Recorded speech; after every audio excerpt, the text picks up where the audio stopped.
नमस्कार, आप देख रहे हैं इंडिया टीवी। आपके साथ मैं हूं मीनाक्षी जोशी। वक्त हो गया है राजधर्म का। अब से ठीक 4 घंटे 15 मिनट के बाद नरेंद्र मोदी 3.0 की शुरुआत होने जा रही है। शाम 7:15 पर नरेंद्र मोदी तीसरी बार प्रधानमंत्री पद की शपथ लेने जा रहे हैं। मोदी के तीसरे टर्म का लुक कैसा होगा, किस राज्य से कितने मंत्री बनेंगे, मौजूदा कैबिनेट से किन मंत्रियों की छुट्टी होने जा रही है, इसकी एक एक डिटेल मैं आपको बताने जा रही हूं। उससे पहले आपको बता दें कि शपथ ग्रहण से पहले हलचल कहां है और कितनी है, मोदी की कैबिनेट कैसी होगी, इसकी तस्वीर करीब करीब साफ हो चुकी है। नरेंद्र मोदी के साथ 65 से ज्यादा मंत्री शपथ लेंगे। जो मंत्री शपथ लेने वाले हैं उन्हें थोड़ी देर पहले प्रधानमंत्री मोदी ने पीएम हाउस बुलाया था। इस दौरान पीएम मोदी ने उन्हें अपने विजन और एक्सपेक्टेशन के बारे में बताया। प्रधानमंत्री मोदी के कैबिनेट के बड़े चेहरों में कोई बदलाव नहीं होने जा रहा है। अमित शाह, राजनाथ सिंह, निर्मला सीतारमण के साथ ही एस जयशंकर शपथ लेने जा रहे हैं। यानी कि सीसीएस जैसे पहले दिखाई देती थी वैसी ही तस्वीर सामने आने जा रही है। और इसी तरह प्रधानमंत्री मोदी की नीतियों को हकीकत में धरातल पर उतारने वाले अश्विनी वैष्णव, पीयूष गोयल, हरदीप पुरी और धर्मेंद्र प्रधान भी आज मोदी के साथ शपथ लेने जा रहे हैं। इस बार मोदी कैबिनेट पिछली बार के मुकाबले बदली नजर आएगी। कई मंत्री चुनाव हार चुके हैं तो उनकी जगह कई बड़े चेहरे मोदी सरकार में नजर आएंगे। करीब 18 साल तक मध्य प्रदेश की बागडोर संभालने वाले शिवराज सिंह चौहान मोदी कैबिनेट में दिखाई देंगे। आज इस चाय पार्टी में वो भी शामिल थे। चुनाव के पहले तक हरियाणा के सीएम रहे मनोहर लाल खट्टर अब केंद्र में दिखाई देंगे। इसी तरह गुजरात बीजेपी अध्यक्ष सीआर पाटिल की कैबिनेट में एंट्री होने जा रही है। तो पंजाब के लुधियाना से चुनाव हारने के बावजूद रवनीत सिंह बिट्टू को कैबिनेट में जगह मिलनी जा रही है। ये वो चेहरे हैं इस वक्त जो हम आपके सामने रख रहे हैं, जो आज की इस मीटिंग में मौजूद थे। आप एक एक पंक्ति पर गौर करिएगा। शिवराज सिंह चौहान, एचडी कुमारस्वामी, अमित शाह, उनके बगल में राजनाथ सिंह आपको दिखाई दे रहे हैं, सीआर पाटिल, रामदास आठवले, आगे प्रहलाद जोशी आपको दिखाई दे रहे थे, रवनीत बिट्टू जो चुनाव हार गए, जितिन प्रसाद उत्तर प्रदेश से ब्राह्मण चेहरा आप इनको बोलिए, और वहीं कुर्मी समुदाय को रिप्रेजेंटेट करने वाली अनुप्रिया पटेल को भी आपने देखा इसी तस्वीर में। अन्नपूर्णा देवी को आप देखें। इस बार बीजेपी को अपने दम पर बहुमत नहीं मिला है और इसका असर मोदी कैबिनेट में भी साफ देखने को मिल रहा है। मोदी 3.0 कैबिनेट में बीजेपी के साथ सहयोगी दलों को भी तरजीह मिली है। जेडीयू के ललन सिंह और रामनाथ ठाकुर मंत्री बनेंगे। एलजेपी के चिराग पासवान भी शपथ लेने जा रहे हैं। बिहार के पूर्व मुख्यमंत्री जितन राम मांझी अब दिल्ली की सियासत करेंगे। आज शाम जितन राम मांझी भी शपथ ले सकते हैं। बीजेपी के सहयोगी दलों में अपना दल एस की अनुप्रिया पटेल लगातार तीसरी बार मंत्री बनने जा रही हैं। जेडीएस की एचडी कुमारस्वामी पहली बार केंद्रीय मंत्री बनने जा रही हैं। उन्हें भी आज आपने इस वीडियो में देखा, इस तस्वीर में देखा। 80 सीटों वाले उत्तर प्रदेश पर सबकी नजर है। इस बार उत्तर प्रदेश में बीजेपी का प्रदर्शन अच्छा नहीं रहा। ऐसे में मोदी उत्तर प्रदेश पर खास फोकस करने जा रहे हैं। मोदी 3.0 में उत्तर प्रदेश में कौन बनेगा मंत्री, इस पर एक नजर आप डाल लीजिए। उत्तर प्रदेश में अब तक राजनाथ सिंह, जितिन प्रसाद, जयंत चौधरी, अनुप्रिया पटेल, बीएल वर्मा, पंकज चौधरी, एसपी बघेल, कमलेश पासवान, ये 8 नाम अब तक सामने आए हैं। अब इनमें अगर कास्ट फैक्टर की आप बात करेंगे तो राजपूत हैं, ब्राह्मण हैं, जाट है, लोधी हैं, 2 कुर्मी हैं और 2 दलित समाज से आने वाले सांसद इसमें दिखाई दे रहे हैं। तो हम एक एक करके सिलसिलेवार तरीके से बात करेंगे। शपथ ग्रहण में अब ज्यादा समय बाकी नहीं है और सबकी दिलचस्पी इसी बात पर है कि कैबिनेट का स्वरूप कैसा होगा। समीर चौंगावकर जी हमारे साथ है, अनंत विजय जी हमारे साथ लगातार जुड़े रहे और आरती टिक्कू जी भी अब हमें ज्वाइन कर चुके हैं। बहुत स्वागत आरती जी आपका। अनंत विजय जी, अब जो तस्वीर मैं क्षेत्रवार बात कर रही हूँ, उत्तर प्रदेश के पहले 8 नाम हमने सामने रखे, जिसमें अनुप्रिया पटेल हैं, जिसमें पंकज चौधरी भी हैं, ब्राह्मण चेहरा जितिन प्रसाद भी है, पहले तो ठाकुर चेहरा राजनाथ सिंह भी, बिल्कुल। ये 8 चेहरे कास्ट इक्वेशन के लिहाज से भी और नाम ऐड होंगे, लेकिन फिलहाल ये 8 चेहरे दिखाई दे रहे हैं। एक तो मुझे लगता है कि कास्ट इक्वेशन जिस प्रकार से बीजेपी ने अभी इसको करेक्शन करने की आवश्यकता पड़ेगी आगे चल के, क्योंकि इसमें जो कुर्मियों का 2 रिप्रेजेंटेशन आपको दिखाई दे रहा है, एक अपना दल की और एक पंकज चौधरी शायद दिखाई दे रहे हैं। इन दोनों कुर्मी समाज से वोट नहीं मिला इस बार भारतीय जनता पार्टी को, अगर वोटिंग के दौरान आप देखें तो। और लेकिन अब गठबंधन की मजबूरी है, अब तो इसको मजबूरी कहा जाएगा ना, कि गठबंधन, या चलो गठबंधन का धर्म कह लीजिए, मजबूरी ना कहना चाहें तो, या फिर जरूरी है वही तो अनुप्रिया पटेल को तो देना ही पड़ेगा। अनुप्रिया पटेल का प्रभाव कितना रहा इस बार हम लोगों ने देखा। हम यहीं स्टूडियो में थे जब चुनाव परिणाम आ रहे थे, तो मिर्जापुर की सीट भी बड़ी मुश्किल से जीत पा रही थी वो, लगातार कभी पीछे कभी आगे कभी पीछे। उसके अलावा ब्राह्मण चेहरा में जिस प्रकार से इन्होंने जितिन प्रसाद को चुना, जितिन प्रसाद के बारे में हमें ये नहीं भूलना चाहिए कि वो युवा है, सब कुछ है, अच्छे हैं, संजीदा हैं, लेकिन उनकी बैकग्राउंड कांग्रेस की है। आपको एक ऐसा व्यक्ति चुन के लाना पड़ेगा जो भाजपा बैकग्राउंड का हो, जिसकी शिक्षा दीक्षा जो संघ में भी दीक्षित हो, ऐसा एक ब्राह्मण फेस लाना पड़ेगा जो दबंगई से उत्तर प्रदेश में राजनीति कर सके। क्योंकि उत्तर प्रदेश का जो समाज है वो पूरा सामंतवादी समाज है। वहाँ बहुत सोफिस्टिकेटेड लीडर बहुत एक्सेल नहीं करता, आपको बहुत आक्रामकता के साथ अपनी राजनीति करनी पड़ती है।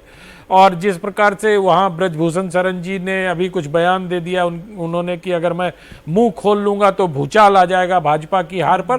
तो आने वाले दिनों में अगर मीनाक्षी जी आप देखें तो उत्तर प्रदेश की राजनीति बहुत आसान नहीं होने जा रही है, वो थोड़ी और जटिल होगी। उस जटिलता को ध्यान में रखते हुए हो सकता है इस मंत्रिमंडल का गठन किया, मतलब रिप्रेजेंटेशन दिया गया हो, लेकिन जो कठिनाई उत्तर प्रदेश में आने वाले समय में मुझे दिखाई दे रहा है उस पर बहुत ध्यान देने की आवश्यकता है। देखिए, ये तो अभी 8 नाम आरती जी दिखाई दे रहे हैं और ये नाम तो अभी इसमें और ऐड होंगे। ये तो वो चेहरे हैं और अभी भी हम ये कह रहे हैं कि मोदी जी सरप्राइज करने के लिए जाने जा रहे हैं। वो मीनाक्षी ये भी हो सकता है कि शाम तक ही हमें सरप्राइज मिल जाए कुछ और। बिल्कुल बिल्कुल हो सकता है। कुछ लोग हो सकता है अपने क्षेत्र में छूट गए हो, नहीं पहुंच पाए हो, कुछ भी हो सकता है। मतलब इसलिए जो अभी सूची दिख रही है, जो इंडिया टीवी के स्क्रीन पर हमें दिखाया जा रहा है, उसके आधार पर मैंने ये टिप्पणी की। तो ये जो 8 नाम उत्तर प्रदेश के दिखाई दे रहे हैं, आपको लग रहा है कि ये नाम, जैसे अभी अनंत जी कह रहे थे कि कुछ एग्रेसिव फेसेस की जरूरत है, खासतौर पर जब ब्राह्मण समाज के प्रतिनिधित्व की बात आती है? देखिए मीनाक्षी जी, उत्तर प्रदेश में जो डिबाकल हुआ है बीजेपी का, वो बेशक एक्सेप्ट करे या नहीं करे, पब्लिकली इसको डिस्कस करे या नहीं करे, लेकिन डिबाकल तो सामने दिख रहा है कि जो पार्टी एक्सपेक्ट कर रही थी कि कोई 70 से ऊपर सीटें आएंगी और वो 37 सीट्स पे रुक जाती है, तो कहीं ना कहीं वो ये दर्शाता है कि उत्तर प्रदेश का जो डायनामिक है वो बहुत ही फ्रेगमेंटेड है, अभी टूटा हुआ है। और आपको सारी कास्ट को इकट्ठे लाना पड़ेगा, आपको सारे कास्ट इश्यूज, खासकर दलित इश्यूज, मैं कहूँगी कि दलित्स के लिए सबसे ज़्यादा जो कंसर्न मुझे लगा इस बार कि दलित वोट इनके साथ नहीं आया और वो समाजवादी पार्टी के साथ चला गया। तो मुझे लगता है वो सारी चीज़ें एड्रेस करने के लिए उत्तर प्रदेश में अयोध्या का राम मंदिर बनाने के बाद अगर ये सब हुआ है, तो मुझे लगता है कि खास इनका फोकस उत्तर प्रदेश ही रहेगा। और मैं बिल्कुल आनंद जी के साथ एग्री करती हूँ कि जितिन प्रसाद मुझे नहीं लगता है कि एक्सेप्टेबल फेस है, क्योंकि उनका कांग्रेस का बैकग्राउंड है, वो नहीं माने जाते हैं। जो कार्यकर्ता ग्राउंड पे सारे जितने भी आप उत्तर प्रदेश के लोगों से अभी बात करें तो वो यही कह रहे हैं कि उनके जो रिप्रेजेंटेटिव्स हैं उनके साथ कोई लिंक नहीं था, बात नहीं हो रही थी, बहुत सारे इश्यूज हुए हैं पिछले 5 साल में। मैं इसी से जुड़ा हुआ एक आंकड़ा जो है मैडम पढ़ रही थी, सुमित जी आप इस पे कमेंट करिएगा। जो अपर कास्ट ने उत्तर प्रदेश में जिस तरीके से वोट किया है, विपक्षी गठबंधन को 16% वोट गया है। इसमें यानी आप ब्राह्मण ऐड कर लें, इसमें आप राजपूत ऐड कर लें, हालांकि 79% एनडीए के पास रहा है, लेकिन ये जो 16% का बिखराव हुआ है, इसका मतलब तो ये साफ है कि आप केवल दलित समाज को, ओबीसी को, इन सबको साधने के लिए आगे बढ़ेंगे, आपका अपना कोर वोटर तो छूट रहा है। लेकिन इस कॉम्बिनेशन में वो दिखाई दे रहा है, ये साध पाएगी। लेकिन निश्चित रूप से भारतीय जनता पार्टी का जो उत्तर प्रदेश में प्रदर्शन रहा है, ये बता रहा है कि सभी वर्ग का वोट भारतीय जनता पार्टी से टूटा और जिस वोट को भारतीय जनता पार्टी अपना मानती थी वैसे भी भारतीय जनता पार्टी को ब्राह्मण और बनियों की पार्टी कहा जाता था और भारतीय जनता पार्टी को माना जाता था कि इस पे एकाधिकार भारतीय जनता पार्टी का है। मुझे लग रहा है वो भी भारतीय जनता पार्टी का वोट टूटा है। जहां तक जितिन प्रसाद के ब्राह्मण चेहरे के रूप में बात की जा रही है, मुझे लग रहा है जितिन प्रसाद से बेहतर तो सुधांशु त्रिवेदी रहते हैं। नहीं, सुधांशु त्रिवेदी तो राज्यसभा उत्तर प्रदेश से ही है, उनसे बेहतर तो सुधांशु त्रिवेदी वहां पर रहते हैं। मुझे लगता है उन्हें मंत्री बनाना चाहिए था। एक हरदीप पुरी राज्यसभा उत्तर प्रदेश से ही है, तो वो भी उत्तर प्रदेश के कोटे में ही आएंगे। हरदीप पुरी को अगर काउंट करेंगे तो उत्तर प्रदेश कोटे से ही मंत्री बने। मुझे लगता है कि जितिन प्रसाद से बेहतर सुधांशु त्रिवेदी मंत्री के रूप में रहते हैं। लेकिन अब पार्टी का समीकरण है, कांग्रेस या एक कैबिनेट मंत्री योगी सरकार में रहे, अब उन्हें कैबिनेट मंत्री छुड़वाकर लोकसभा चुनाव लड़वाया है और दिल्ली लाए, तो कुछ राजनीति होगी। लेकिन मुझे लग रहा है कि शायद पार्टी के अंदर भी जितिन प्रसाद को लेकर बहुत सहजता नहीं होगी जिस हिसाब से उनका चयन किया गया। बाकी नाम तो मुझे लग रहा है लगभग वही थे जिन्हें माना जा रहा था कि ये मंत्री बनेंगे। नहीं, देखिए टॉप नाम अगर हम देख ले, टॉप 4 नेम्स जो हैं या 4 जो सबसे महत्वपूर्ण मंत्रालय है जिसे हम कहते हैं अनंत CCS, उसमें तो कोई फेरबदल हम देख नहीं रहे हैं। उसके अलावा अश्विनी वैष्णव की हम बात कर लें, वो भी इस तस्वीर में दिखाई दे रहे हैं। तो ऐसा नहीं है कि एकदम एक्सपेक्टेशन से अलग कुछ मंत्रिमंडल तैयार हो रहा है। प्रेडिक्टेबल है। मोदी जी जिस बात के लिए जाने जाते थे कि अपने हर निर्णय से चौंकाते हैं, मुझे लगता है कि अभी 7:15 बजे या जो पोर्टफोलियो एलोकेशन होगा उसमें कुछ चौंकाने वाले पिक्चर अभी बाकी है मेरे दोस्त। हाँ, पिक्चर अभी बाकी है, लेकिन ट्रेलर से पिक्चर का थोड़ा अंदाजा लगता है। ट्रेलर इसलिए तो दिखाया जाता है ना कि आप पिक्चर का अंदाजा लगा लो उससे। तो टॉप 4 में कोई बदलाव होगा इसकी कोई संभावना मुझे नजर नहीं आती। एक निर्मला जी के बारे में बहुत सारी बातें हो रही है पिछले कई दिनों से कि निर्मला जी को वित्त मंत्रालय से हटाया जा सकता है, लेकिन जो गिवन सिचुएशन है जिसमें देखते हुए मुझे लगता नहीं है कि निर्मला जी को वहां से हटाया जाएगा। अश्विनी और रेलवे में जिस प्रकार का काम हो रहा है, अश्विनी वैष्णव में कंटिन्यू, क्योंकि वो जिस प्रकार से अश्विनी वैष्णव ने वो सारे अमृत रेलवे स्टेशन का जो प्रोफाइल तैयार किया है या जो वहां काम हो रहे हैं उसके लिए वो आवश्यक है। हाँ, पीयूष गोयल के उसमें कुछ बदलाव हो सकते हैं, वो कुछ महत्वपूर्ण मंत्रालय में पीयूष गोयल जा सकते हैं। अग्रिम पंक्ति में वो दिखाई भी दे रहे हैं।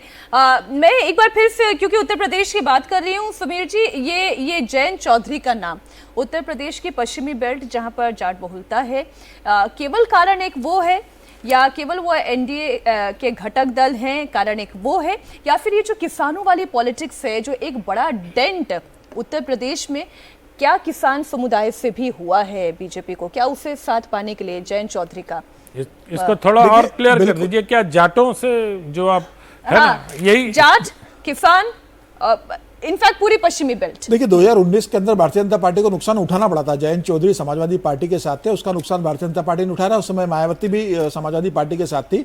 भारतीय जनता पार्टी मानकर चल रही थी कि अगर जयंत चौधरी को इस बार अगर हम लेकर नहीं आए तो पश्चिमी उत्तर प्रदेश में हमें नुकसान होगा। भारतीय जनता पार्टी ने उनके दादाजी को भारत रत्न दिया, जयंत चौधरी को लेकर आया, तो तय था कि जयंत चौधरी के दोनों उम्मीदवार जीते थे। और अब जब भारतीय जनता पार्टी उन्हें एनडीए के अंदर लेके आई है तो मंत्री तो बनना था, वो राज्यसभा से है तो उन्हें मंत्री बनाएगी भारतीय जनता पार्टी।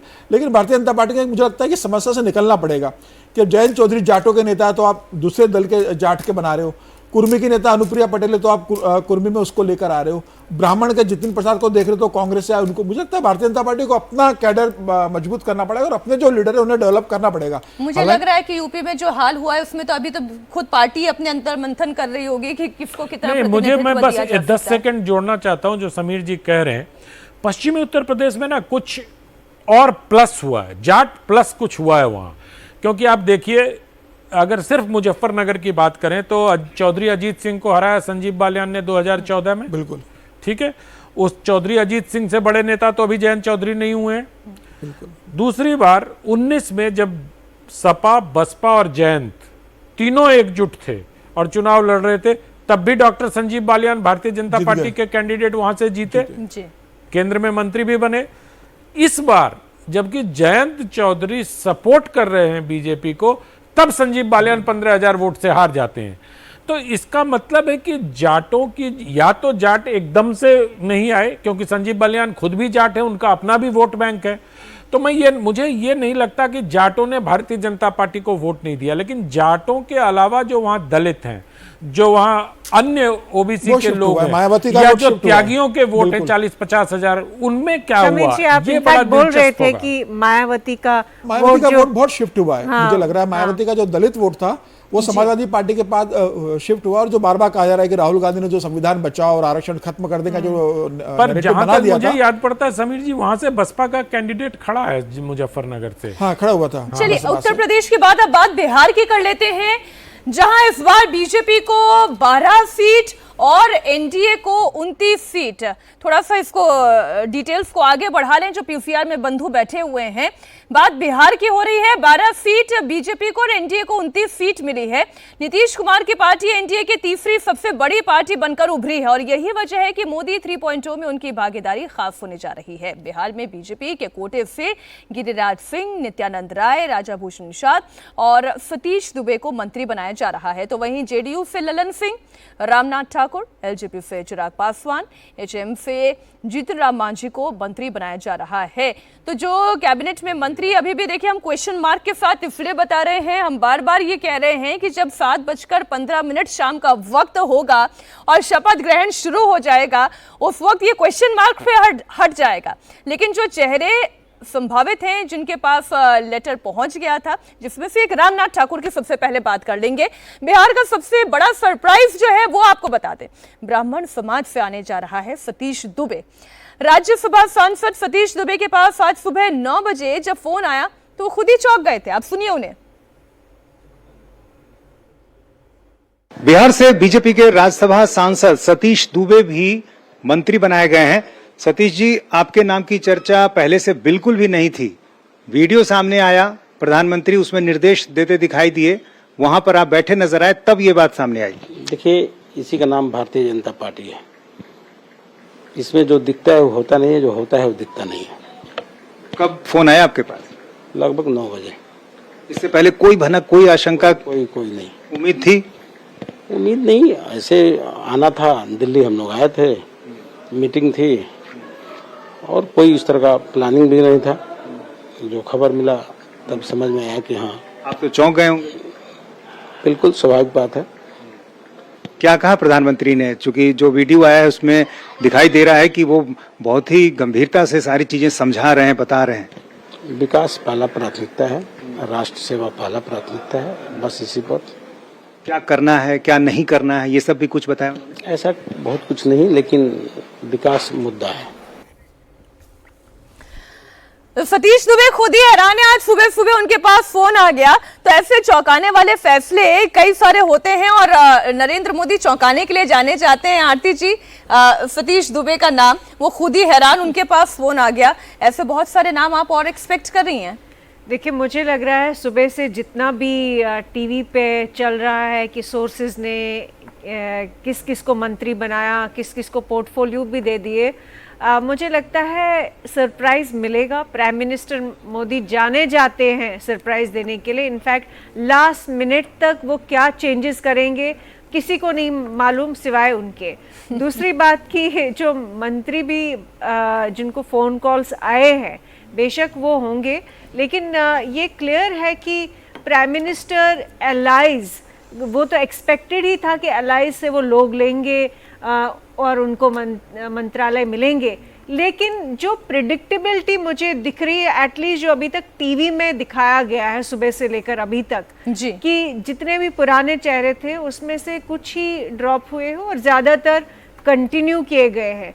तो ये भी मुझे लगता है कि इसमें भी कहीं मैं अनंत जी से पूछ लेती हूँ कि ये जो सतीश चंद्र दुबे हैं, नरकटियागंज से जो आते हैं, मैं तो खुद हैरान हूँ, आउट ऑफ द ब्लू ये नाम आ गया। ये पहले से कहीं पे कोई सुगबुगाहट, कोई चर्चा चल रही थी और हम तक ये बात नहीं पहुंची? ये मुझे लगता है ये चौंकाने वाला नाम है।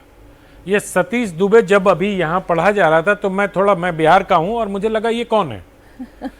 तो अचानक से मुझे लगा कि उत्तर प्रदेश से किसी ब्राह्मण नेता का नाम आया है, क्योंकि बिहार में दुबे थोड़े कम होते हैं अपेक्षाकृत। जिस प्रकार से झा, मिश्रा, ये सब लोग होते हैं ना, उसमें से हिसाब से दुबे, चौबे ये लोग कम होते हैं थोड़े। तो जब सतीश दुबे जी आए, अभी जब राज्यसभा में जब भी इनका नाम आया था, तब भी ये लगा था कि ये नाम कहाँ से आ गया। तो ये और यो उनको मंत्री भी बना दिया। तो इसका मतलब है कि इससे एक चीज तो स्पष्ट है कि बिहार में जो ब्राह्मण लीडरशिप है, क्योंकि दो भूमिहारों को चाहे जिस कारण से बन रहे हो, ललन सिंह और गिरिराज सिंह, मतलब एकदम सटे हुए कंस्टिट्यूएंसी से बन रहे हैं। एक पुराने जमाने में मुंगेर जिला जो होता था, उसी की ये दो कंस्टिट्यूएंसी है, बेगूसराय और मुंगेर। तो ये एकदम सटा हुआ इलाका है। मुंगेर भी भूमिहार बहुल है और बेगूसराय भी भूमिहार है। तो भूमिहार की लीडरशिप सॉर्टेड है। भाजपा की भूमिहार की लीडरशिप गिरिराज सिंह के पास है और जेडीयू की भूमिहार की लीडर ललन सिंह के पास है। तो अब ब्राह्मण की लीडरशिप ऐसा लग रहा है कि ये इंडिकेट करना चाह रहे हैं, क्योंकि आप देखो वो बक्सर वाले जो बाबा थे अश्विनी चौबे जी, उनको टिकट काट दिया गया। तो ब्राह्मण लीडरशिप इनके पास नहीं है, कोई ग्रूम तो करना ही चाहिए। तो मुझे लगता है कि अश्विनी चौबे जी के रिप्लेसमेंट के तौर पर दुबे जी को लाया गया है। ये बिहार के सारे नाम एक एक करके हम प्ले करते। देखिए, गिरिराज सिंह और ललन सिंह की भी जो बात हो रही है, सुमीर जी, ललन सिंह को केवल उनके जाति की वजह से या फिर जेडीयू के कोटे से उनका नाम जरूरी था इसलिए इसमें शामिल किया गया? देखिए, कुछ लोगों को मंत्रिमंडल में इसलिए जगह दी जाती है कि अगर वो मंत्रिमंडल में रहेंगे तो शांत रहेंगे, बाहर रहेंगे तो ज्यादा कष्टकारी होंगे। ललन सिंह उसी तरह के नेता है। अगर नीतीश कुमार उन्हें नहीं बनाते, आप देखिए पहले जनता दल यूनाइटेड के अध्यक्ष थे वो। सर, मैं नाम नहीं लूंगी, लेकिन बिहार के एक नेता के सहयोगी से मेरी बात हुई थी, तो उन्होंने कहा था कि मैडम मान के चलिए ललन सिंह का नाम पहला ही नाम उनका होगा। मैंने कहा ऐसा क्यों आप कह रहे हैं, इतने सारे नाम है। फिर बात यही भूमिहार वाली हुई। मैंने कहा एक भूमिहार, दो भूमिहार, पूरी बेल्ट आप एक साथ क्यों लेके जाएंगे? तो कहा कि उनका होना जरूरी है, बस आप ये समझ लीजिए। बिल्कुल, क्योंकि वो वैसे भी कहा जाता है कि वो लालू प्रसाद के बड़े करीबी है। मतलब नीतीश कुमार को आरजेडी के पास ले जाने वाले, भारतीय जनता पार्टी से दूरी बनाने वाले, उसमें ललन सिंह की बड़ी भूमिका रही थी। और ललन सिंह को नीतीश कुमार ने अध्यक्ष पद से हटाकर खुद अध्यक्ष बने और फिर भारतीय जनता पार्टी के साथ आए। तो नीतीश कुमार के करीबी है, तो नीतीश कुमार उनकी राजनीति को समझते हैं। तो नीतीश कुमार ने कहा कि भाई बाहर रह के तुम परेशान करो, इससे अच्छा अंदर रह के देश की सेवा करो। तो उन्हें मंत्री बना दिया गया है ललन सिंह का। मुझे लग रहा तय था, नीतीश कुमार के बेहद करीबी रहे, लंबे समय से नीतीश कुमार के साथ जुड़े, भूमिहार नेता है, तो उनका बनना तय था। और वैसे भी जो दूसरा नाम गया है जनता दल यूनाइटेड से, मुझे लगता है वो भी नाम तय माना जा रहा था कि जिस तरह से कर्पूरी ठाकुर को बहुत तक दिया गया था, उनके बेटे को नीतीश कुमार ने राज्यसभा भेजा। तो मुझे लग रहा है कि वो भी नाम एक अच्छा है कि अति पिछड़ों और अति दलितों के बीच एक संदेश देने के लिए उनको बनाया गया। तो ये दोनों नाम लगभग तय थे। भारतीय जनता पार्टी के भी जो नाम बने हैं, नित्यानंद राय और गिरिराज सिंह, वो दोनों नाम भी तय थे। बस दुबे एक नाम बहुत सरप्राइजिंग रहा है। ये वैसे ही सरप्राइजिंग रहा जैसे हिमाचल के अपने जो मंत्री रहे जिन्हें ड्रॉप कर दिया गया, अनुराग ठाकुर को मुझे ड्रॉप, जैसे उनका ड्रॉप होने का एक सरप्राइजिंग रहा है, वैसे इनका लेकिन उनके ड्रॉप होने के पीछे दो तीन कारण जो लगातार हम चर्चा कर रहे थे कि ये संभावना है कि जेपी नड्डा साहब को जो है वो मंत्रिमंडल में जगह दी वो तो जाएगी। गुजरात कोटे में आ रहे हैं, गुजरात से राज्यसभा, अब उन्हें मतलब हिमाचल से तो माना नहीं जाएगा। ये तो ये कहा जा रहा है कि भाई स्टेट लीडरशिप में उनकी भूमिका तय की जाएगी। कहा जा रहा है प्रदेश में एक्टिव करेंगे उनको, मुझे लग रहा है। अनुराग ठाकुर अभी यंग है, उनके पास बहुत टाइम है, वो स्टेट में भी अपनी लीडरशिप खड़ी कर सकते हैं और आने वाले टाइम में वो नेशनल में भी वापस आ सकते हैं। मुझे लगता है अनुराग ठाकुर की सबसे बड़ी एडवांटेज है कि वो अभी यंग है।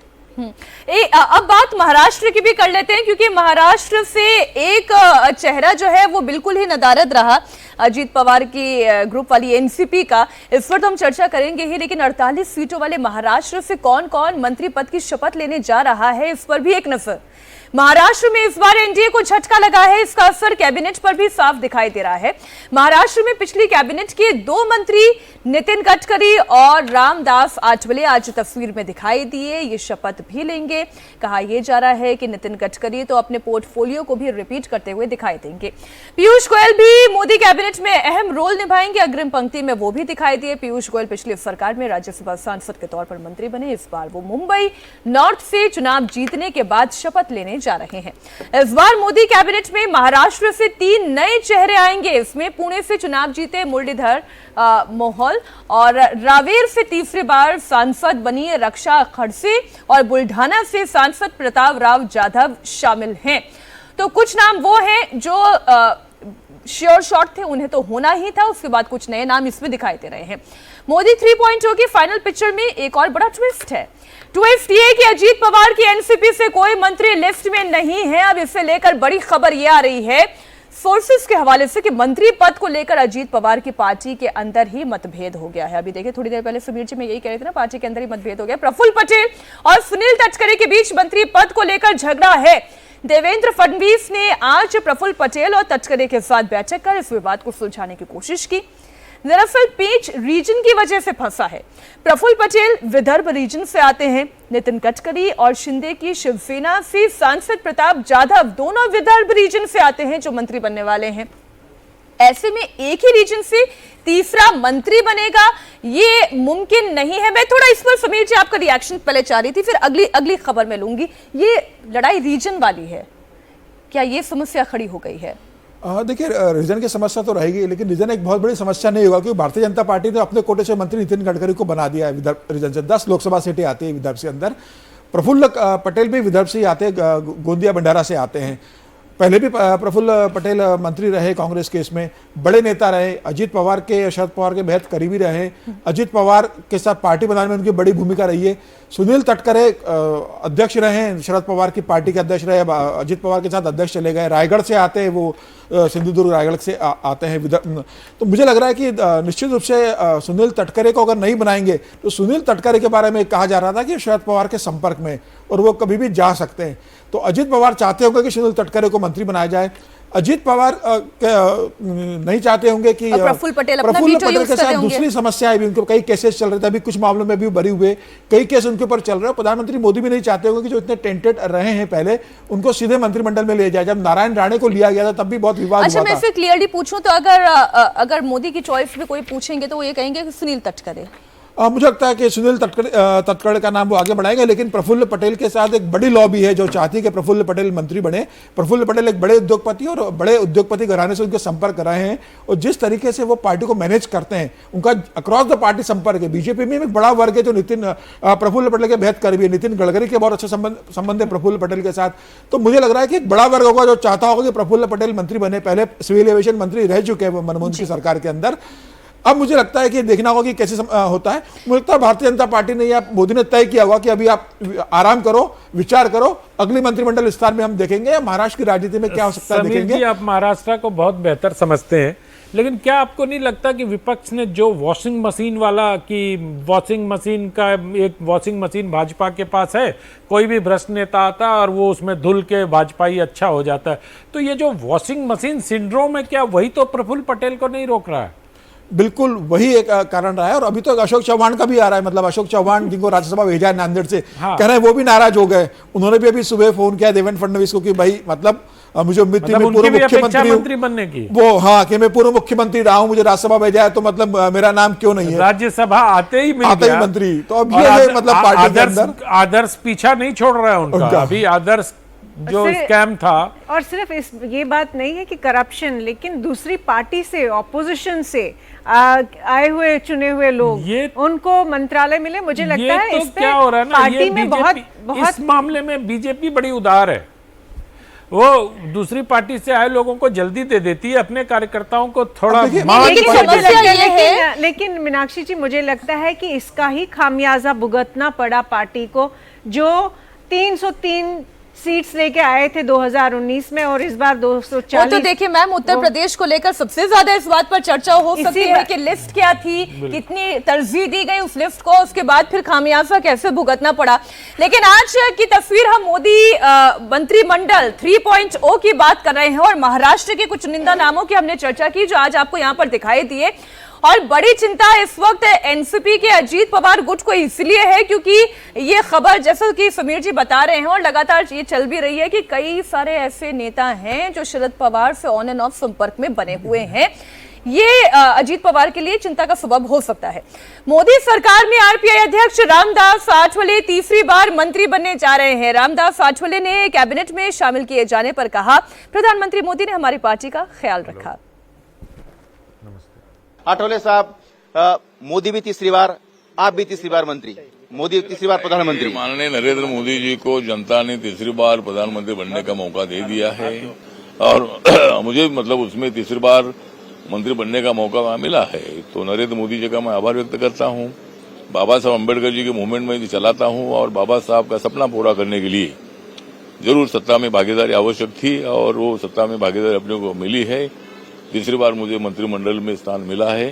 तो जरूर कुछ लोगों को आ रही होगी हंसी, लेकिन नरेंद्र मोदी जी तीसरी बार प्रधानमंत्री बन रहे हैं, इसके मुझे और मेरे सभी लोगों को बहुत ही खुशी। तो इसलिए नरेंद्र मोदी जी ने तो मतलब मुझे कांग्रेस पार्टी ने तो मुझे बहुत बार दे दिया था धोखा।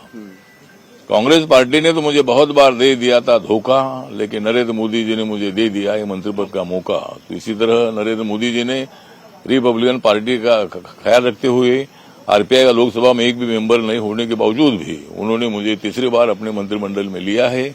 इसलिए मैं उनका शुक्रगुजार हूं, उनका मैं हार्दिक आभार व्यक्त करता हूं।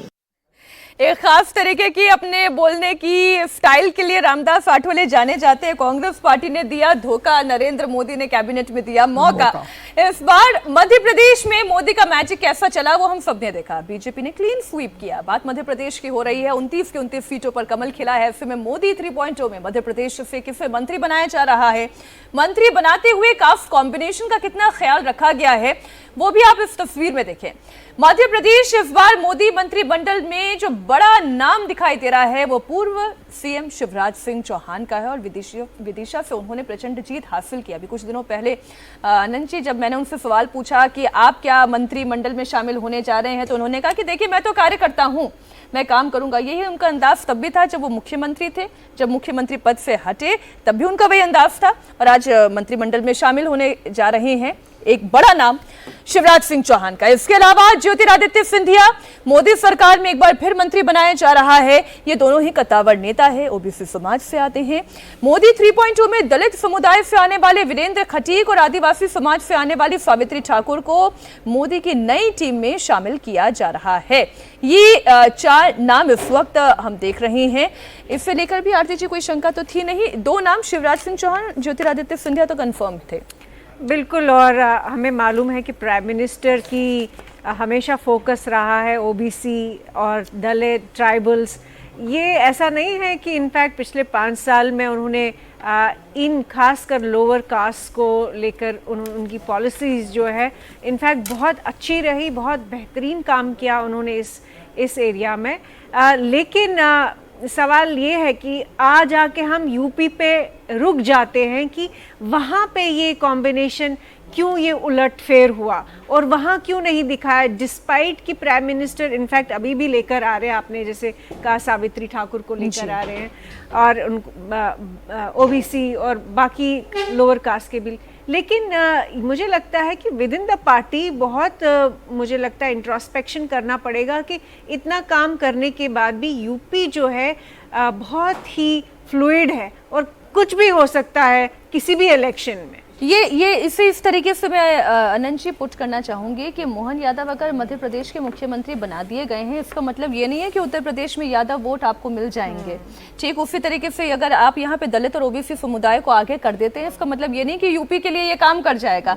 हर क्षेत्र का फैक्टर उसी के रीजन में काम कर रहा है। मध्य प्रदेश में 4 चेहरे, इस पर आपका स्टेटमेंट। आपने जो कहा उसका बिहार में यादव का मतलब आरजेडी और उत्तर प्रदेश में यादव का मतलब समाजवादी पार्टी। आप याद करिए किसी जमाने में समाजवादी पार्टी ने प्रयास किया था बिहार में चुनाव लड़ने का, जब लालू यादव अपने शिखर पे थे, दद्दन पहलवान जैसे लोग वहां से चुनाव लड़े थे, समाजवादी पार्टी से हार गए थे। उसी तरह आरजेडी ने कभी प्रयास नहीं किया कि उत्तर प्रदेश में आके चुनाव लड़े, जबकि दोनों में कोई ऐसी बोनहोमी पहले नहीं थी जैसी अभी INDIA गठबंधन में दिखाई दे रही। पारिवारिक रिश्ता भी हो गया दोनों के बीच में, शादी ब्याह का। अब तो पारिवारिक रिश्ता हो गया। हालांकि अलग बात है कि परिवार के दामाद का टिकट कन्नौज में काट दिया गया और वो स्वयं वहां से खड़े हो गए। तेज प्रताप जी को टिकट मिल रहा था तो अनाउंस भी हो गया था इनफैक्ट। तो मुझे लगता है कि जो मध्य प्रदेश में अभी किया गया है, मध्य प्रदेश में रिप्रेजेंटेशन के हिसाब से अगर देखिए तो एक तो इधर से दिया गया, आपने चंबल क्षेत्र से सिंधिया साहब को दिया। सिंधिया ने बड़ी मेहनत भी की, भाजपा की सरकार भी बनवाई, अपने साथ 26 विधायक लेके भी आए, उन सारे विधायकों का री इलेक्शन भी हुआ। वो एक लंबी प्रक्रिया लोगों ने देखा जिसका जो रिवॉर्ड उनको मिला भी। राज्यसभा भी दे दिया, मंत्री भी बना दिया। उनका एक बड़ा इमोशनल सा इशू है दिल्ली में सिंधिया साहब का। वो जो घर है सफदरजंग रोड वाला, उनके पिताजी उसमें रहते थे, जिसमें बाद में निशंक साहब को दे दिया गया था वो घर। तो जब वो मंत्री बने तो फिर से निशंक साहब से खाली करवा के वो घर भी उनको अलॉट हो गया। तो सिंधिया साहब को लेके उनको एक ग्रूम किया जा रहा है मध्य प्रदेश के नेता के तौर पर। दूसरे ओबीसी के तौर पर शिवराज जी के बारे में कयास ये लगाया जा रहा था कि शिवराज जी को पार्टी अध्यक्ष बनाया जा सकता है, संगठन में भेजा जा सकता है।